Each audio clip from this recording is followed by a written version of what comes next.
Hello everyone, in this tutorial, I will show how you can create AI-powered images for free using Midjourney.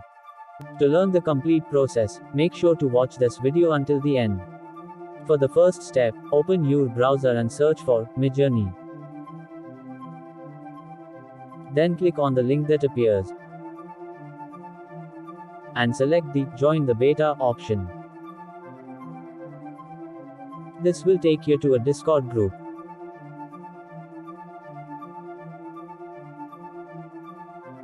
After accepting the invitation, go to one of the newbie sections. Before starting, agree to the terms and conditions.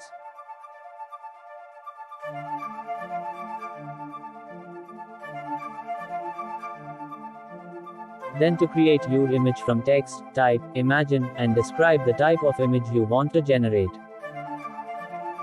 For example, you can type, a lion wearing a crown, to prompt the AI to create an image of a lion wearing a crown.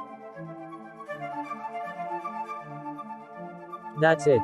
Now you can create your own images from text using Midjourney. If you found this tutorial helpful, please consider subscribing to our channel.